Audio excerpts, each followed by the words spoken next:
Hello परिंदों, कैसे हो आप लोग। आप लोगों को पता है कि थोड़ा सा मैं बीमार हो चुका था। ठीक है, बीमार था, इस वजह से वीडियो कंसिस्टेंट नहीं आ रहे थे। इस बीमारी में ना थोड़ा सा मुझे दिक्कत गले में आ गई है, बोलने में। ठीक है, तो थोड़ा सा आप लोग कॉपरेट करिएगा और अपनी वॉल्यूम को थोड़ा सा बढ़ा लीजिएगा, इंक्रीज कर लीजिएगा। ठीक है बच्चे, अभी तक आप लोग पढ़ रहे थे खाद्य उत्पादन की वृद्धि की कार्यनीति। क्लास 12th बायोलॉजी में आप लोग पढ़ रहे थे खाद्य उत्पादन की वृद्धि में कार्यनीति, इन्हांसमेंट ऑफ फूड प्रोडक्शन का भाग 1 आप लोगों ने देख लिया है। ठीक है,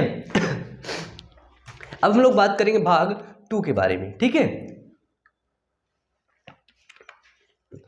बताइए, भाग 1 में सारी चीजें क्लियर हो गई हैं। भाग 2 में अब हम लोग थोड़ा सा जल्दी पढ़ेंगे, जल्दी पढ़ने का प्रयास करेंगे। ठीक है, चलिए, भाग 2 में हमने आपको बताया था क्या पढ़ेंगे, पादप प्रजनन, पशु प्रजनन, एनिमल ब्रीडिंग। ठीक है, एनिमल ब्रीडिंग, पशुओं का प्रजनन क्यों कराया जाता है, समझिए। पशुओं का प्रजनन, सोचो, ये जो प्रजनन होता है ना, अगर ये क्रिया ना हो, जनन की क्रिया ना हो, तो क्या होगी, एक टाइम ऐसा आएगा कि पृथ्वी पर पॉपुलेशन खत्म हो जाएगी। अगर ह्यूमंस में जनन ना हो तो क्या होगा, ह्यूमंस की प्रजाति खत्म हो जाएगी। पशुओं में ना हो तो पशुओं की प्रजाति खत्म हो जाएगी। ठीक है, तो ये जो प्रजनन है ना, ये बहुत ज्यादा इंपॉर्टेंट रोल अदा करता है सभी जीवों में। ठीक है, सभी जीवों में। तो देखिए, पशुधन वृद्धि एवं उच्चतम नस्लों की पशुओं की प्राप्ति के लिए पशु प्रजनन कराए जाते हैं।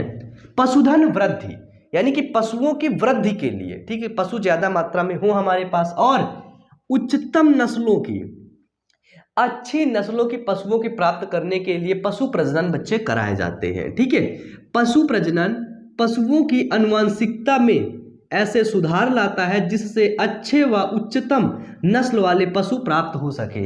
जब पशु प्रजनन कराया जाता है तो वहां पे ऐसे प्रजनन कराया जाता है कि अच्छी नस्ल वाले पशु हमको प्राप्त हो सके। ठीक है बच्चे, ठीक है, क्लियर हो रहा है सारी चीजें। चलिए, आज हम लोग यहाँ पर पढ़ेंगे ना अंतः प्रजनन, बहि प्रजनन और अंतरा प्रजाति प्रजनन के बारे में इस लेक्चर में हम लोग पढ़ेंगे। ठीक है, फुल डिटेल से, अच्छे से। ठीक है, देखिए, पशु प्रजनन का उद्देश्य क्या है। पशु प्रजनन का उद्देश्य, ठीक है, हम लोग किसी काम को करने से पहले ना समझ लेते हैं कि इससे क्या हमको लाभ होगा, क्या हमको हानि होगी। तो पशु प्रजनन को कराने से पहले ना हम लोग समझ लेते हैं कि इसका पर्पस क्या है, इसका उद्देश्य क्या है। तो बच्चे, जो इसका उद्देश्य है ना, उच्च नस्लों के पशुओं की संख्या में वृद्धि, यानी कि जो अच्छी नस्ल के पशु हैं, अच्छी नस्ल के पशु मतलब जो ज्यादा दूध देने वाले हैं, दुधारू पशु हैं। ठीक है, और जो दुधारू पशु हैं, दूध देते हैं, जिनमें ज्यादा मांस होता है, उनकी संख्या में ना वृद्धि, पहला हो गया। दूसरा हुआ हमारा उत्पादों की मात्रा तथा गुणवत्ता में सुधार, जो उत्पाद उनसे बन रहा है और उनकी गुणवत्ता में सुधार लाने के लिए पशु प्रजनन कराया जा रहा है। ठीक है, नेक्स्ट आता है कि पशुओं में विभिन्न रोगों के लिए प्रतिरोध। ठीक है, कि जब पशु प्रजनन कराया जाता है तो ध्यान रखा जाता है कि इनमें रोग प्रतिरोधकता की क्षमता किस प्रकार से आगे बढ़ेगी। नेक्स्ट आता है उच्चतम जनन क्षमता तथा लंबा जनन काल के लिए कराया जाता है, कि जब पशु प्रजनन कराएंगे तो अच्छी नस्ल वाले जीव मिलेंगे, उन जीवों में उच्चतम जनन क्षमता होगी और उनका जनन काल लंबा होगा। नेक्स्ट देते हैं कि वृद्धि दर में बढ़ोतरी, यानी कि जो उनकी वृद्धि होती है वो बढ़ोतरी करें। ठीक है, ज्यादा मात्रा में पशु हमारे पास हो, ज्यादा मात्रा में कैटल्स हमारे पास हो।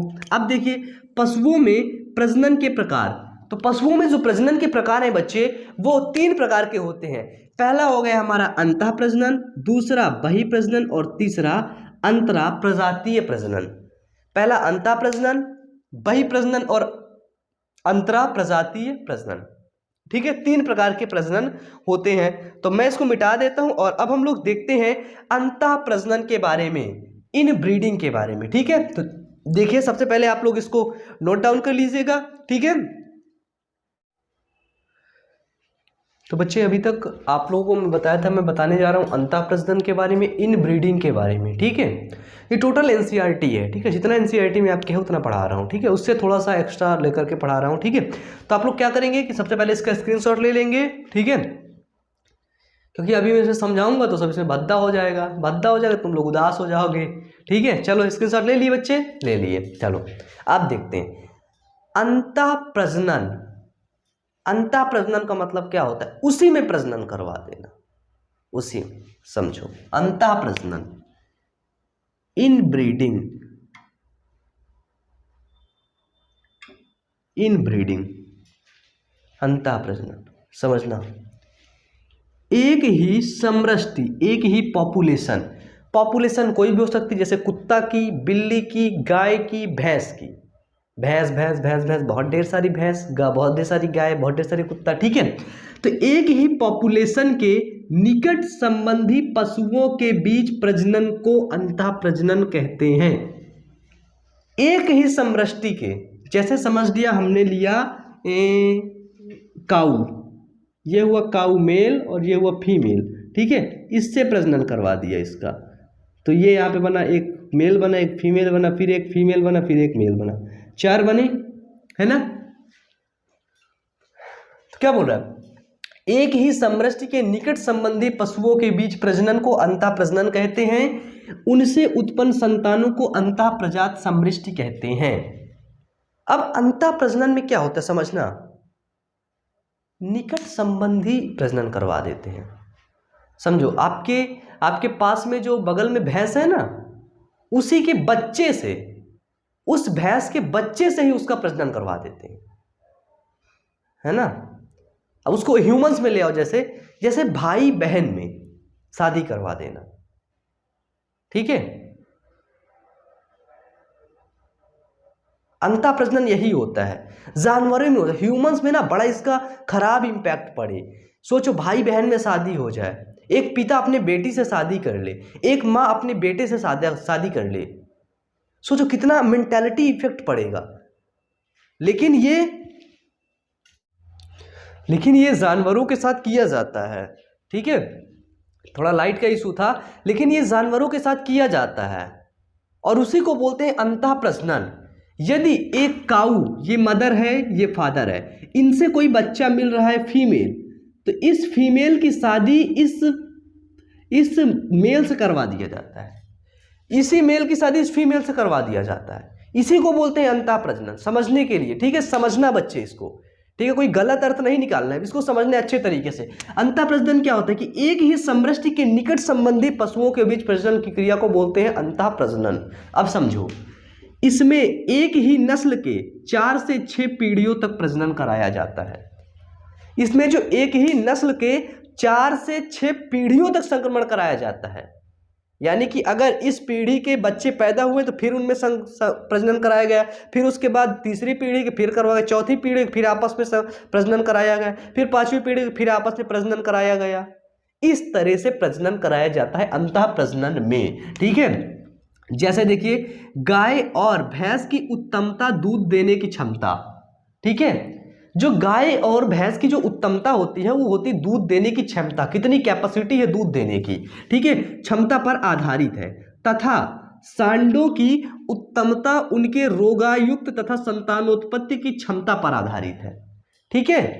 जो गाय होती है वो दूध देने की क्षमता पर आधारित होती है, जो सांड होते हैं ना, वो बच्चे पैदा करने की क्षमता या फिर रोग प्रतिरोधकता क्षमता के बारे में वो उत्तरदायित्व तो होते हैं, ठीक है, उस पर वो आधारित होते हैं। अब इस प्रकार से अंतः प्रजनन की क्रियाविधि के पद को समझते हैं, ठीक है। अंतः प्रजनन की क्रियाविधि को किस प्रकार से कराया जाता है समझ लेना। अगर गाय है ना, तो सोचो, जब एक गाय हो गया, ठीक है, एक मेल गाय हुआ, एक फीमेल गाय हुआ, दोनों का आपस में क्रॉस हुआ, कुछ बना, फिर उसका प्रजनन फिर इसी से करवा दिया गया, फिर उसका प्रजनन फिर इसी से, इसी को बोलते हैं अंतः प्रजनन, ठीक है। अंतः प्रजनन एक ही समष्टि, एक ही पॉपुलेशन की, ठीक है, समझ गए। चलो नेक्स्ट है लक्षणों का चयन। लक्षणों का चयन क्या है कि पशु प्रजनन का मुख्य उद्देश्य, जो पशु प्रजनन का मुख्य उद्देश्य है वो लक्षणों का चयन करके प्रजनन कराया जाता है, ठीक है। पशु प्रजनन का मुख्य उद्देश्य यही है कि लक्षणों का चयन करके इसमें प्रजनन कराया जाता है, ताकि अगली पीढ़ी के लक्षण लाभदायक हो, जो आने वाली अगली पीढ़ी है उसके लक्षण क्या हो, लाभदायक हो, ठीक है बच्चे। चलो सेकंड नंबर पे आता है व्यक्तिगत गुणों का मूल्यांकन। जो व्यक्तिगत गुण होते हैं उनके, ठीक है, उनका मूल्यांकन करना, ठीक है। देखो, उत्तम नस्लों के नर व मादा पशुओं को निर्धारित करके, ठीक है, उत्तम नस्ल के, अच्छी नस्ल के नर व मादा पशुओं को निर्धारित करके उनके बीच प्रजनन कराया जाता है।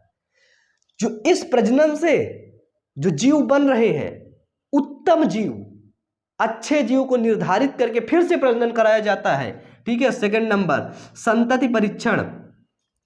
अंतः प्रजनन द्वारा उत्पन्न संतति का मूल्यांकन करना। ठीक है, जो अंतः प्रजनन से जो संतति उत्पन्न होती है उसका क्या किया जाता है बच्चे, उसका मूल्यांकन करना और अच्छी नस्ल का चयन करके अगली पीढ़ी के लिए प्रजनन कराने के लिए तैयार नर व मादा का चयन करना। ठीक है, उत्तम नस्ल का चयन कर लिया जाता है, फिर अगली पीढ़ी में प्रजनन के लिए नर व मादा का चयन कर लिया जाता है। नेक्स्ट, नस्ल का वर्ण।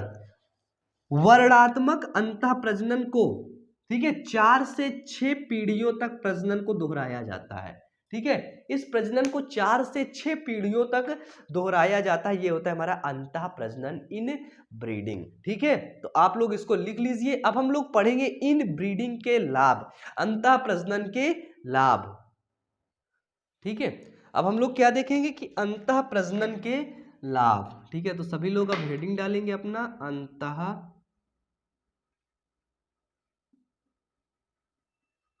कि अंतः प्रजनन होता है, इससे हमको किस प्रकार से लाभ होता है। ठीक है, देखिए, इसमें नस्लों में समयुग्मता का विकास एवं वृद्धि होती है। ठीक है, पहला नंबर, इसमें, ठीक है, इसमें नस्लों में समयुग्मता,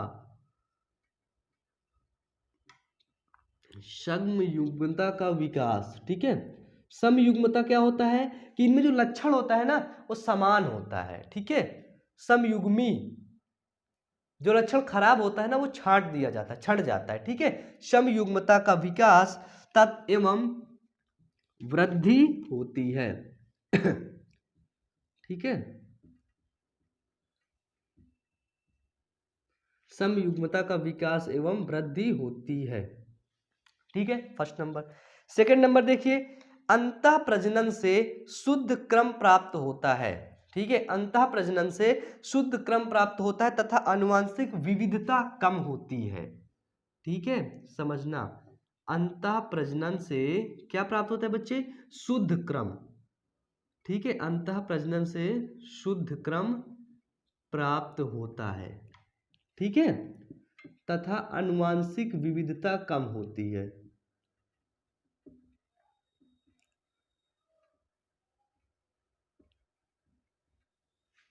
तथा आनुवंशिक विविधता कम होती है। ठीक है, इस चीज को समझना कि जो आनुवंशिक विविधता होती है बच्चे वो इसमें कम होती है। ठीक है, नेक्स्ट, और शुद्ध क्रम का मतलब जैसे जैसे कोई लक्षण खराब है, 4 लक्षण बन गए, कोई लक्षण खराब है, कोई जीव खराब होगा तो उसको हटा दिया गया, अच्छे जीव का, अच्छी नस्ल का फिर संकरण करा दिया गया। ठीक है, इससे शुद्ध लक्षण वाले जीव प्राप्त होते हैं। ठीक है, अंतः प्रजनन से अप्रभावी लक्षणों व जीन्स की संख्या कम हो जाती है। ठीक है, अंतः प्रजनन से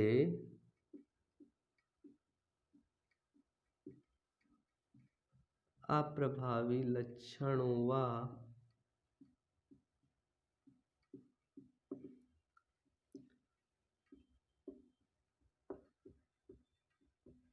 ठीक है, जब अंतः प्रजनन कराया जैसा उससे अप्रभावी लक्षण और जीन्स की संख्या ना कम हो जाती है, अप्रभावी जीन्स की संख्या कम हो जाती है। ठीक है, शुद्ध तथा लाभकारी लक्षणों व उनसे संबंधित जीन संचय होता है। ठीक है, अंतः प्रजनन में क्या होता है, अंतः प्रजनन में शुद्ध तथा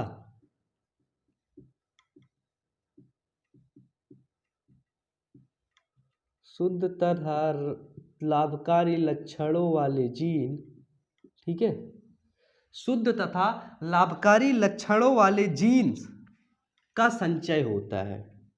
ठीक है, लाभकारी लक्षणों वाले जीन्स का बच्चे संचय होता है। ये चीज समझ लेना, अंतः प्रजनन के लाभ क्या है। ठीक है, उसमें विविधता नहीं होती, जेनेटिक डिसऑर्डर नहीं होता, अप्रभावी लक्षण नहीं होते, जैव विविधता नहीं पाई जाती है। ठीक है, अब देखेंगे अंतः प्रजनन से हानि। ठीक है, अब भैया किसी चीज का लाभ है, किसी चीज का एडवांटेज है तो उसका डिसएडवांटेज भी है। ठीक है, advantage of inbreeding, disadvantage of inbreeding. ठीक है, देखिए, एक ही नस्ल के पशुओं में लगातार अंतः प्रजनन कराने से, ठीक है, क्या है कि एक ही नस्ल के पशुओं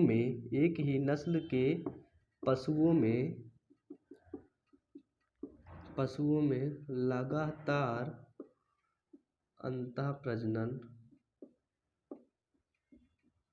ठीक है, एक ही नस्ल के पशुओं में लगातार अंतः प्रजनन कराने से संतति कमजोर, ठीक है, जो संतति होती है, संतति कमजोर व उनकी जनन क्षमता व उत्पादकता घट जाती है। कमजोर व उनकी जनन क्षमता व उत्पादकता, ठीक है, जनन क्षमता व उत्पादकता क्या होती है बच्चे, घट जाती है। लगातार कराते रहेंगे तो, ठीक है। अब देखिए, इसे अतः प्रजनन अवसाद कहते हैं, ठीक है, इसे अंतः प्रजनन अवसाद, ठीक है, इन ब्रीडिंग डिप्रेशन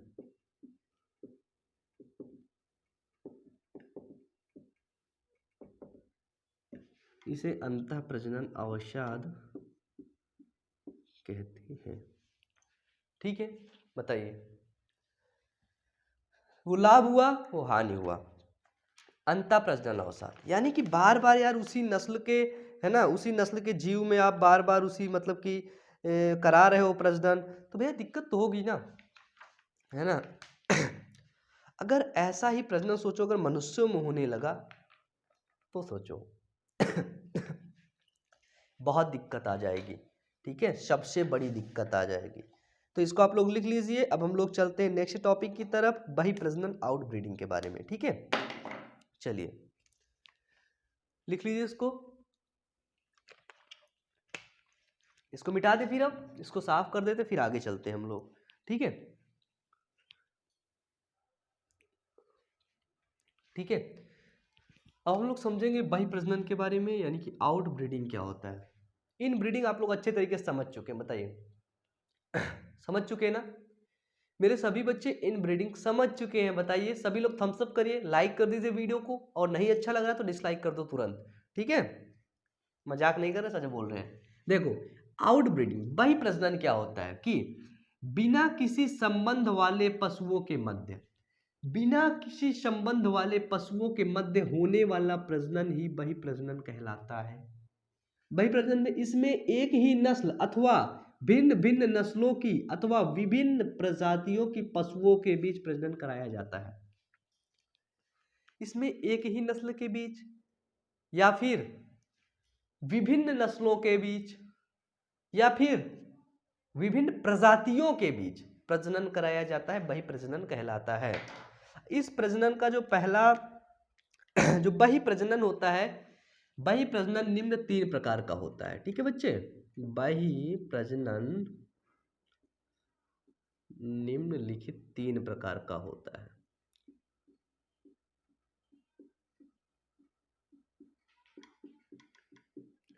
जितने बच्चे अभी तक पार्ट 1 नहीं देखे ना, सब पार्ट 1 जाकर के देख लो, ठीक है। नंबर 1 बही संकरण, ठीक है।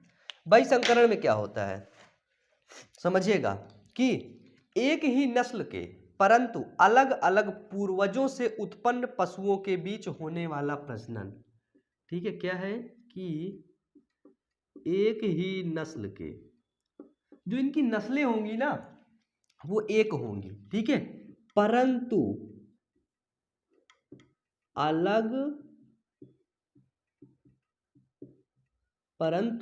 अलग अलग पूर्वजों से उत्पन्न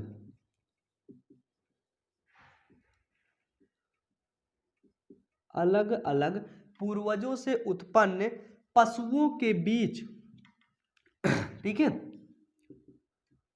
उत्पन्न पशुओं के बीच होने वाला प्रजनन यार खांसी आ रही है आज।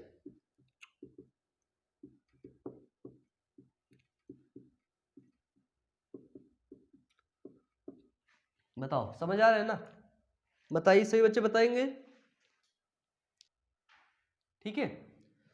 वही प्रजनन यानी कि एक ही नस्ल, नस्ल तो उनकी एक ही है, परंतु उनके जो पूर्वज है ना, परंतु अलग अलग पूर्वजों से उत्पन्न पशुओं के बीच होने वाला प्रजनन वही प्रजनन कहलाता है। ठीक है।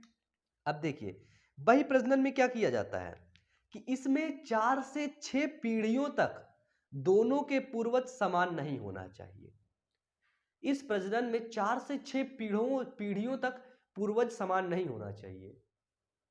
यानी कि अगर अगर हम उत्तर प्रदेश का एक भैंस है, उसका वही प्रजनन करा रहे हैं, तो जो दूसरा जो उत्तर प्रदेश की मेल है, उत्तर प्रदेश की मेल भैंस है, जो हम फीमेल लाएंगे ना, उसके विभिन्न पूर्वज, ठीक है, अलग अलग पूर्वज, तो हम वो पूर्वज लाएंगे हरियाणा से, मेल लाएंगे हरियाणा से, मेल लाएंगे पंजाब से, मेल लाएंगे गुजरात से।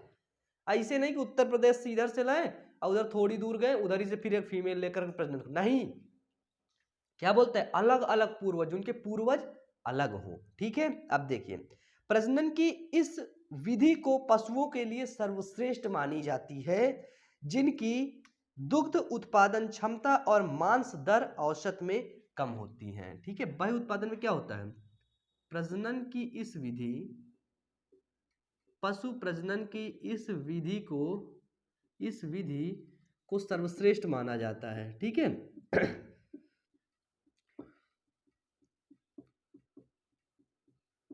इसमें एक इंपॉर्टेंट पॉइंट है कि इसमें दुग्ध उत्पादन क्षमता तो अधिक होती है, लेकिन मांस दर औसत में कम होती है। ठीक है। इस प्रजनन में क्या होता है, दुग्ध उत्पादन क्षमता अधिक तथा मांस दर में कम होता है। ठीक है। इनमें दूध तो ज्यादा मात्रा में बनता है, लेकिन मांस कम मात्रा में बनता है बच्चे। ठीक है। ये वो हमारा बही प्रजनन। बही प्रजनन के बाद दूसरा नंबर आता है हमारा संकरण। क्या आता है बच्चे, संकरण। तो ये बही प्रजनन लिख लो, फिर हेडिंग डाल लो संकरण।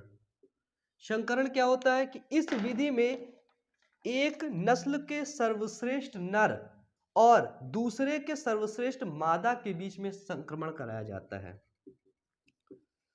इस विधि में एक नस्ल के सर्वश्रेष्ठ नर व मादा के बीच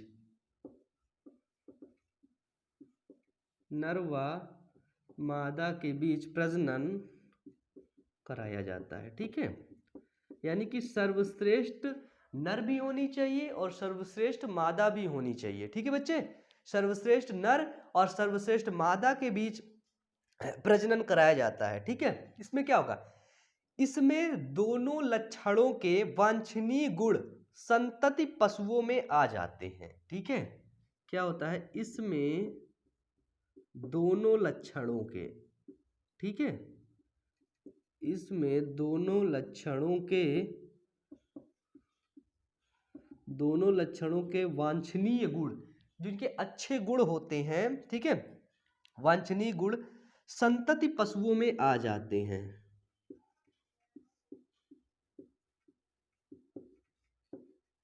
ठीक है। वांछनीय गुण संतति पशुओं में आ जाते हैं। अब देखो, इस प्रकार नई नस्ल का विकास संभव हो पाता है। ठीक है।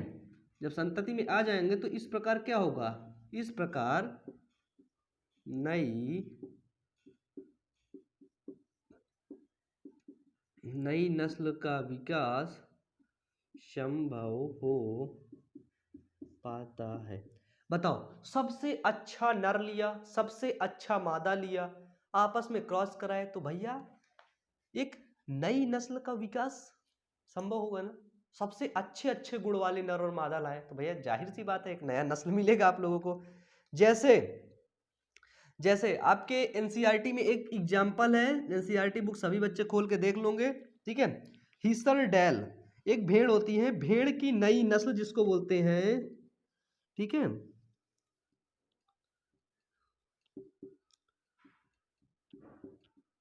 हिसरडेल, ठीक है। हिसरडेल भेड़ की नई नस्ल पंजाब में बनाई गई है। हिसरडेल भेड़ की एक नई नस्ल है, ठीक है। भेड़ की नई नस्ल पंजाब में बनाई गई है। अब देखो इसमें क्या है, जो इसमें कैसे बनाई गई है। एक बीकानेर है ठीक है। बीकानेर में एवीज भेड़ पाई जाती है। कौन सी भेड़? एवीज। बीकानेर में बच्चे एवीज भेड़ पाई जाती है। और बीकानेर में एवीज भेड़ तथा मैरेनो रैम्स तथा मैरिनो मैम्स, ठीक है। मैरिनो रैम्स, सॉरी रैम्स, ठीक है। ये हुआ मेष। मेष मतलब क्या हुआ? भेड़। ये भी भेड़ हुआ, ठीक है। ये भेड़ मतलब ये भेड़ है ना, मतलब मेल फीमेल समझ लो, ठीक है। ये फीमेल है, ये मेल है, ठीक है। ये क्या है? ये हमारी फीमेल है। और बच्चे ये क्या है? ये मेल है, ठीक है। बीकानेर के एवीज तथा मैरेनो रैम्स के बीच संकरण से बनी है। मैरेनो रैम्स के बीच संकरण से बनी है। जो हिसरडेल भेड़ है, ठीक है। हिसरडेल भेड़ अगर आपसे पूछ लिया जाए कैसे बनी है, तो आप लोगों को जवाब यही होना चाहिए कि हिसरडेल जो भेड़ है उसका विकास बीकानेर के एवीज भेड़ तथा मैरेनो रैम्स भेड़ के बीच संकरण करने से हिसरडेल भेड़ का विकास हुआ। ये आपसे पूछा जा सकता है ना, 1 नंबर पे, ठीक है। चलिए थोड़ा सा मिटा दो, थोड़ा सा एक पॉइंट अभी और बच रहा है, तो आप लोग इसको लिख लीजिएगा, ठीक है। नीचे वाला मिटा दो थोड़ा सा, है ना। एक पॉइंट आपको और समझा देता हूं, फिर हम लोग आगे बढ़ते हैं। चलिए नेक्स्ट पॉइंट है हमारा अंतः विशिष्ट संकरण। 2 नंबर हो गया था, अब तीसरा नंबर क्या है हमारा? अंतः विशिष्ट संकरण। अंतः विशिष्ट संकरण, ठीक है, जिसको हम लोग अंतरा प्रजाति प्रजनन के नाम से भी जानते हैं, ठीक है। अब देखो, इस विधि में 2 विभिन्न प्रजातियों के नर व मादा पशुओं के मध्य प्रजनन कराया जाता है, ठीक है। इस विधि में 2 विभिन्न प्रजातियों के, ठीक है। देखो क्या होता है बच्चे कि इस विधि में 2 विभिन्न प्रजातियों के नर व मादा के बीच, ठीक है, नर व मादा के बीच संकरण कराया जाता है।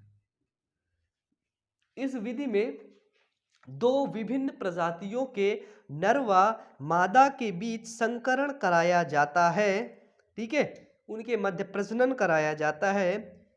इनमें दोनों जातियों के लक्षणों का मिश्रण पाया जाता है, ठीक है।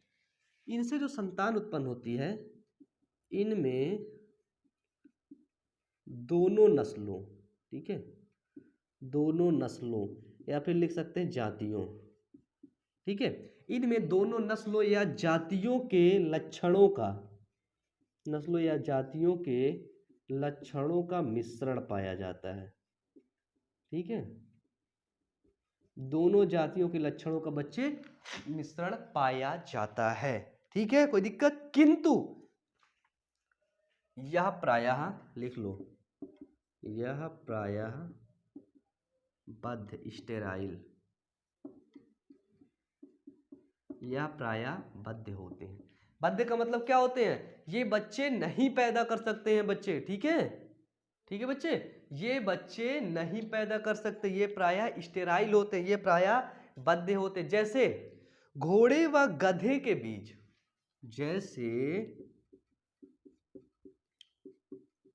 घोड़े व गधे के बीच प्रजनन से खच्चर प्राप्त होता है, ठीक है। और खच्चर आपको पता होगा वो बद्ध होता है। और ये खच्चर किस काम आता है? खच्चर आता है हमारा बोझा ढोने में, ठीक है। खच्चर का काम होता है हमारे यहाँ पर बोझा ढोना। तो ये हुआ हमारा अंतः विशिष्ट संकरण। ठीक है, आप लोग तीनों संकरण को पढ़ चुके हैं, बहिसंकरण, ठीक है, फिर आपने पढ़ा संकरण, ठीक है, फिर आपने पढ़ा अंतः विशिष्ट संकरण। ठीक है, चलिए अब हम लोग एनसीईआरटी के टॉपिक्स से आगे बढ़ते हैं। अब हमको पढ़ना है आर्टिफिशियल इंसेमिनेशन, ठीक है, कृत्रिम वीर्य सेचन। ठीक है, तो आप लोग इसको लिख लीजिए, स्क्रीनशॉट ले लीजिए। ठीक है, हम लोग आगे चलते हैं। ठीक है, चलिए अब यहाँ पे हम लोग देखेंगे कृत्रिम वीर्य निषेचन यानी कि आर्टिफिशियल इंसेमाइनेशन। आर्टिफिशियल इंसेमाइनेशन का मतलब क्या होता है? ह्यूमंस में करना, ये तो खैर ह्यूमंस में भी पॉसिबल है और होता भी है, लेकिन ये थोड़ा सा कॉस्टली पड़ जाता है, थोड़ा सा महंगा पड़ जाता है, इस वजह से ह्यूमंस में बहुत कम होता है। आईवीएफ टेक्नोलॉजी आपको पढ़ाया था मैंने मानव जनन में, है ना, ह्यूमन रिप्रोडक्शन में मैंने आपको पढ़ाया था ना, IVF technology, in vitro fertilisation, है ना, टेस्ट ट्यूब बेबी प्रोग्राम, है ना, टेस्ट ट्यूब बेबी के बारे में, है ना, वो सारी चीज़ें हैं। देखिए आप कभी जो गांव में जो डॉक्टर्स होते हैं, गांव में नहीं हर जगह जो डॉक्टर्स होते हैं, पशुओं के डॉक्टर्स, ठीक है, जो पशुओं के डॉक्टर्स होते हैं आप लोग देखे होंगे उनकी बाइक में ना एक बड़ा सा डिब्बा फिट होता है। वो डिब्बा बिल्कुल, है ना, वेल क्लोज्ड रहता है, बहुत अच्छे तरीके से वो बंधा रहता है। देखिए बताइए कितने बच्चे देखे हैं? सभी बच्चे नीचे बोलेंगे, नीचे कमेंट बॉक्स में। आप मुझसे सिर्फ कमेंट बॉक्स में ही बातें कर सकते हो, ठीक है। यदि कोई और बात करनी तो आप लोग हमें इंस्टाग्राम पर मैसेज कर सकते हो, इंस्टाग्राम की लिंक नीचे डिस्क्रिप्शन बॉक्स पे दी गई है, ठीक है। बताइए, जो चिकित्सक होता है उसके गाड़ी में क्या होता है कि एक डिब्बा टंगा होता है, उसके अंदर सीमेन भरा होता है। किसका? देखिएगा, अब समझिए, जो आप लोग समझ चुके हैं कि जो चिकित्सक होता है, ठीक है, पशु चिकित्सक, वो बाइक में एक डिब्बा टांग के लेकर के चलता ही चलता है हर हाल में। देखिए कृत्रिम वीर्य निषेचन आर्टिफिशियल इंसेमाइनेशन में क्या किया जाता है कि इस विधि में कृत्रिम साधनों द्वारा, किस साधनों द्वारा? कृत्रिम साधनों, मतलब जो मानव के निर्माण से, मानव निर्मित साधनों द्वारा या कृत्रिम साधनों द्वारा मादा के जनन पथ में इच्छिक नर के वीर्य, इच्छिक नर के वीर्य या फिर सीमेन को, ठीक है, इच्छिक नर के वीर्य को पहुंचाया जाता है। उसमें इसमें उत्तम नस्ल के नर पशु का वीर्य एकत्रित करके या तो तुरंत ही या हिमीकृत करके बाद में प्रयोग में लाया जाता है।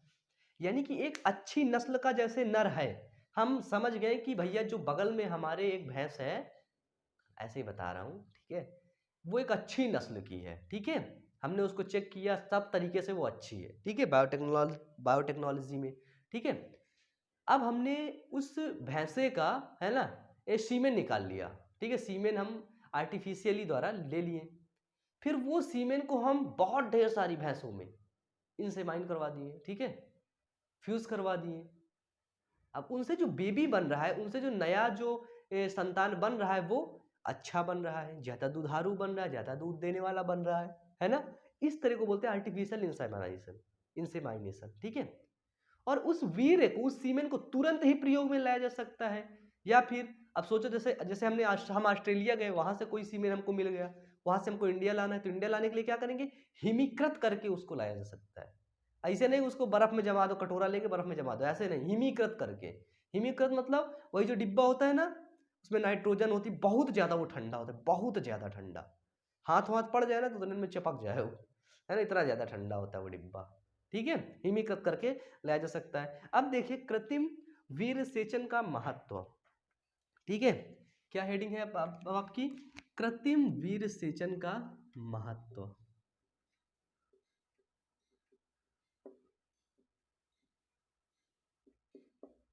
ठीक है, ये समझना आपके एनसीईआरटी में बेटा ना थोड़ा सा दिया गया, बिल्कुल थोड़ा सा। अब पता है क्या बोल दिया गया? बोल दिया गया खुद से पढ़ लेना, टीचर से पूछ लेना, ठीक है। एनसीईआरटी के बस में ना चलना। कुछ बच्चे बोलते हैं सारे एनसीईआरटी पे चलो, पूरा एनसीईआरटी पढ़ाओ। ओए चचा आराम से, ठीक है, एनसीईआरटी एनसीईआरटी होती है, ठीक है, उसे समझना पड़ता है, ठीक है। चलो आराम से पढ़ते रहो। देखो, उत्तम नस्ल की प्राप्ति में सरलता होती है, पहला, ठीक है, उत्तम नस्ल की प्राप्ति में सरलता होती है, ठीक है, यानी कि उत्तम अच्छी नस्ल की प्राप्ति में क्या होती है बच्चे, सरलता होती है। ठीक है, नेक्स्ट आता है एक नर के वीर्य से कई मादा को गर्भित किया जाता है। ठीक है, एक ही नर के वीर्य से, एक नर के वीर्य से, एक नर के वीर्य से कई मादा को, ठीक है, कई मादा को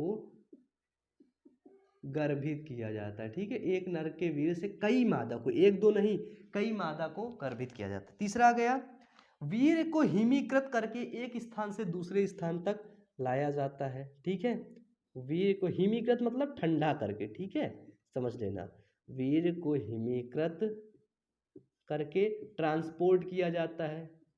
ठीक है, लिख लो, ट्रांसपोर्ट किया जाता है, आसानी से लिख दिया। ठीक है, इसमें लिखना एक स्थान से दूसरे स्थान तक लाया जाता है। ठीक है, चौथा नंबर कि विदेशों में रखे गए उत्तम नस्लों के वीर्य को प्रयोग में लाया जाता है। ठीक है, विदेशों में रखे गए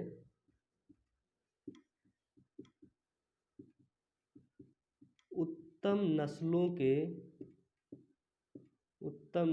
के वीर्य को प्रयोग में लाया जाता है। ठीक है, यानी कि जो हमारे विदेश में रखे गए अच्छी नस्ल हैं, ठीक है, उनको भी हिमीकृत करके प्रयोग में लाया जाता है। नंबर 5, संक्रामक रोगों को फैलने की संभावना कम होती है। ठीक है, आर्टिफिशियल इंसेमाइनेशन में क्या होता है कि संक्रामक रोगों के फैलने की संभावना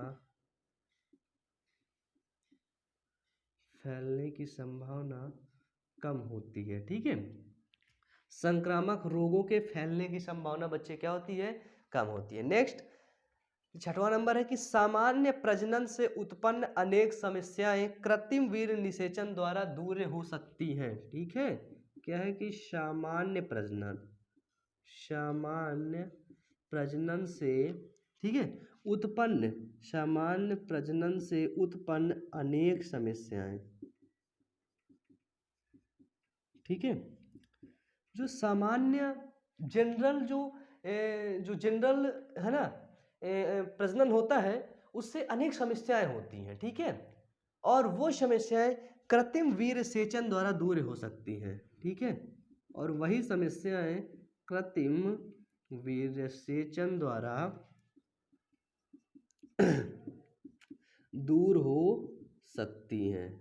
ठीक है बच्चे, बताइए सभी बच्चों को समझ में आया ना, सभी बच्चों को समझ में आया, क्लियर कट। चले इसको लिख लीजिए।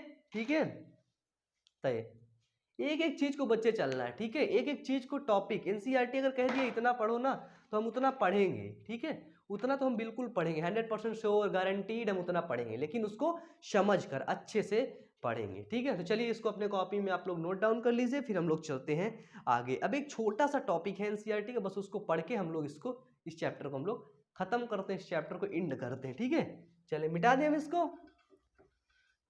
हम लोग मिटा देते हैं। ठीक है, सभी लोग पढ़ते रहेंगे। ठीक है, सोचिए मैं इतना, मुझे फीवर होने के बाद भी जब मैं लगातार क्लासेस ले रहा हूँ, लगातार लेक्चर्स ले रहा हूँ, ठीक है, तो तुम लोग पता है आधे बच्चे इसमें लेट के देख रहे होंगे। बच्चों, जो बच्चे लेट के देख रहे हैं ना बहुत मारेंगे, सही कह रहे हैं, उनको बहुत पीटेंगे, अच्छी तरह से उनको पिटाई लगाएंगे। कान खोल के सुन लेना, सही बच्चे, लेट के कोई नहीं देखेगा, उठ के बैठो कुर्सी मेज में। ठीक है, अरे तमाचा कूट देंगे, हमको पता चल जाता है कि कौन कौन है ना बैठ के देख रहा है, कौन कौन। अब एक टॉपिक आता है एनसीईआरटी में, 2 लाइन आपके एनसीईआरटी में लिखा है, बस बोल रहा है, पढ़ लेना। ठीक है, बहुअंडोत्सर्ग या भ्रूण स्थानांतरण। ठीक है, बहुअंडोत्सर्ग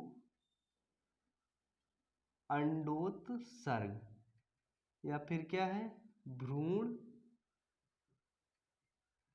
स्थानांतरण, मल्टीपल ओवुलेशन। ठीक है, multiple ovulation embryo transfer technology. ठीक है, मल्टीपल ओवुलेशन एम्ब्रियो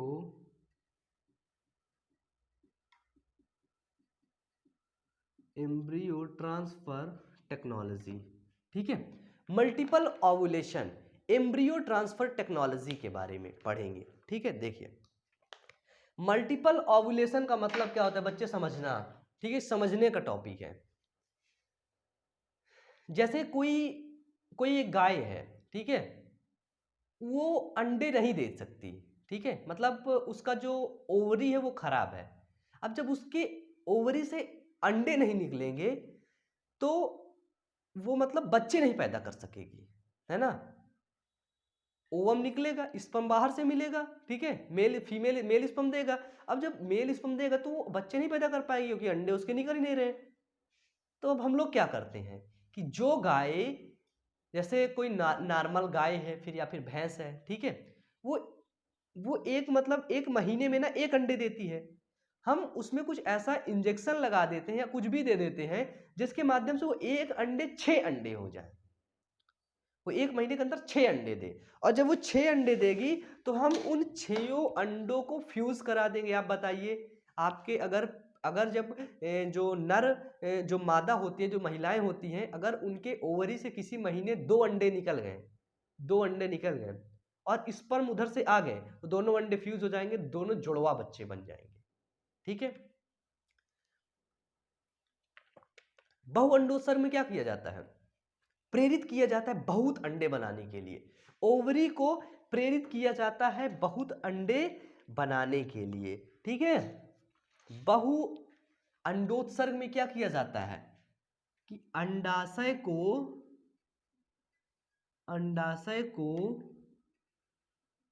बहुत अंडे बनाने के लिए, बहुत अंडे बनाने के लिए प्रेरित किया जाता है, ठीक है। क्या किया जाता है, प्रेरित किया जाता है। अब जब बहुत अंडे बनेंगे, जब स्पर्म जाएगा तो सब अंडों से मिल जाएगा, बहु बच्चे बनेंगे, फिर उनको निकाल लिया जाएगा, अलग अलग गायों में रख दिया जाएगा जो बच्चे नहीं पैदा कर सकती हैं, ठीक है। इसी तरह होता है बच्चे टेस्ट ट्यूब बेबी में, है ना। देखिए संकरों को सफल उत्पादन में सुधार लाने के लिए एक अन्य विधि को अधिक उपयोग में लाया गया है। क्या बोलता है, संकरों को सफल उत्पादन में, संकरों को सफल उत्पादन में सुधार लाने के लिए, सफल उत्पादन में सुधार लाने के लिए, ठीक है, सुधार लाने के लिए एक अन्य विधि को अधिक उपयोग में लाया जाता है। एक अन्य विधि को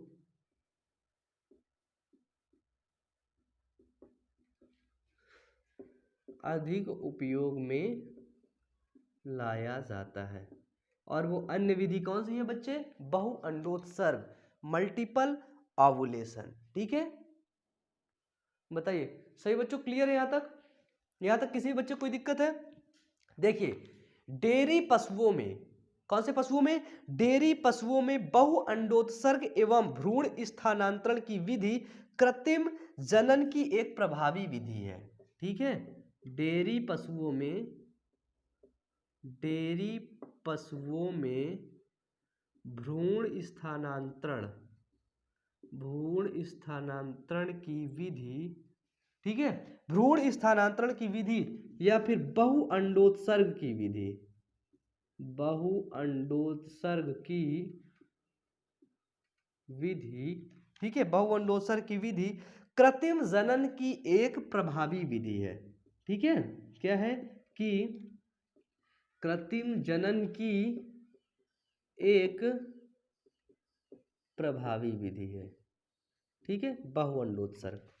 समझ आ रहा है ना सभी बच्चों को। देखिए इस विधि में क्या किया जाता है, इस विधि में गाय के उच्च, ठीक है, हम गाय का उदाहरण ले रहे हैं जैसे, ठीक है, तो इस विधि में गाय के उच्च अंडोत्सर्ग को प्रेरित करने के लिए, ठीक है, इस विधि में गाय के उच्च अंडोत्सर्ग को प्रेरित करने के लिए फॉलिकल स्टिमुलेटिंग हार्मोन्स FSH का इंजेक्शन दिया जाता है, जिसके फलस्वरूप गाय मासिक चक्र में एक अंडे देने के स्थान पर 6 से 8 अंडे मुक्त करती है। तभी सर्वश्रेष्ठ सांड से प्रजनन कराया जाता है। देखो इसका ये लिखा हुआ है, मैं आपको कैमरा के सामने दिखा रहा हूं, ठीक है, तो आप लोग इसका स्क्रीनशॉट ले लीजिएगा, ठीक है सभी बच्चे। देखिए ये नीचे लिखा हुआ है, सर कैमरा फोकस करिए इसमें, देखिए लिखा हुआ है नीचे, ठीक है, इसका स्क्रीनशॉट लीजिए, ठीक है। अब नेक्स्ट दिखाते हैं आपको। नेक्स्ट का अगला क्या है हमारा कि सर्वश्रेष्ठ सांड से प्रजनन कराया जाता है। देखिए सर,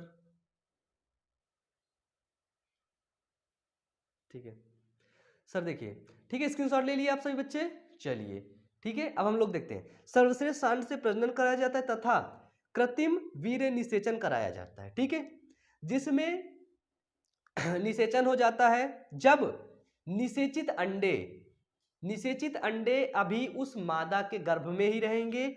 जब निषेचित अंडे 8 से 32 ब्लास्टोमियर अवस्था में पहुंचते हैं, कितने ब्लास्टोमियर, 8 से 32 ब्लास्टोमियर अवस्था में पहुंचते हैं, तो इनको बिना शल्य चिकित्सा द्वारा गाय के शरीर से बाहर निकालकर अलग अलग मादाओं में स्थानांतरित कर दिया जाता है। इस क्रिया को भ्रूण स्थानांतरण कहते हैं। बिना शल्य चिकित्सक के, बिना काट पीट किए, शल्य चिकित्सा मतलब कटिंग पिटिंग करना, ठीक है, हजामत बनाना, ठीक है। इस प्रक्रिया द्वारा कम समय में पशुओं की नई पीढ़ियां प्राप्त कर ली जाती हैं, ठीक है। इस प्रक्रिया में क्या किया जाता है बच्चे, इस प्रक्रिया में कम समय में पशुओं की नई पीढ़ियां या अच्छी पीढ़ियां प्राप्त कर ली जाती हैं, ठीक है।